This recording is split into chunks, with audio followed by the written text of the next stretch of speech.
Hello नमस्ते मैले code 95 एक्जामको चाहिँ पार्ट 1 ल्याएको थिएँ जुन क्वेसन चाहिँ तपाईँ लिखित क्वेसन्स कस्तो हुन्छ भनेर। अब चाहिँ मैले पार्ट 2 मा तपाईँको केस स्टडी एक्जाम भन्ने हुन्छ है। केस स्टडी एक्जाम चाहिँ कतिवटा केस हुन्छ, कति समय हुन्छ, यसमा कस्ता क्वेसन सोधिन्छ भनेर तपाईहरुलाई चाहिँ मैले यो भिडियो पार्ट 2 मा चाहिँ ल्याएको छु। तपाईको समय भनेको 45 देखि 90 मिनेटको हुन्छ है। अनि त्यहाँबाट केस चाहिँ तपाईको 6 देखि 12 वटा हुन्छ।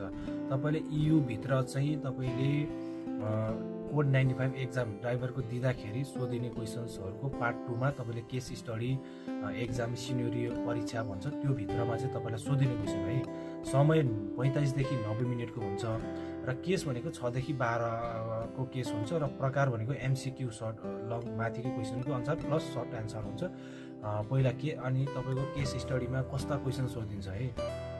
केस स्टडीमा चाहिँ दुर्घटना परेपछि ड्राइभरले के गर्ने, कहीं तपाई यद्यपि दुर्घटनामा पर्नुभयो, कहीं एक्सिडेन्ट भयो ओरे भने तपाईले के गर्ने त्यसको बारेमा रुल्सहरु हुन्छ।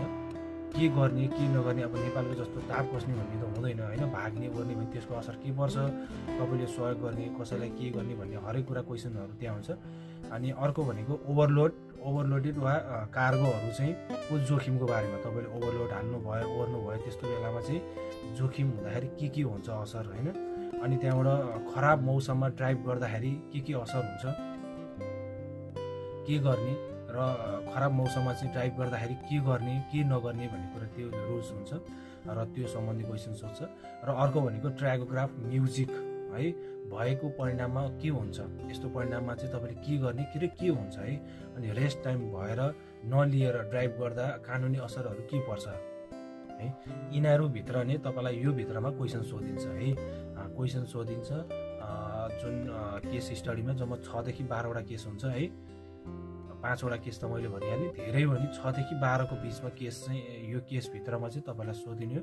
EU भित्र जहाँ पनि तपाईले कोड 95 एक्जाम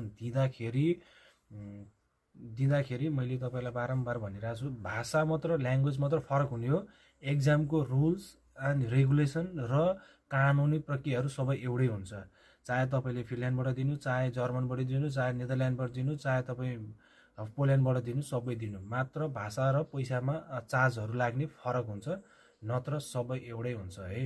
प्लिज भिडियो चाहिँ फलो गरिदिनु होला, लाइक शेयर गरिदिनु होला। अर्को पार्ट 3 पनि ल्याउँदै छु र फुल भिडियोको लागि तपाईलाई मैले युट्युबमा पनि हाल्दिएको छु, त्यहाँ गएर पनि हेर्नु होला। हस्त, धन्यवाद।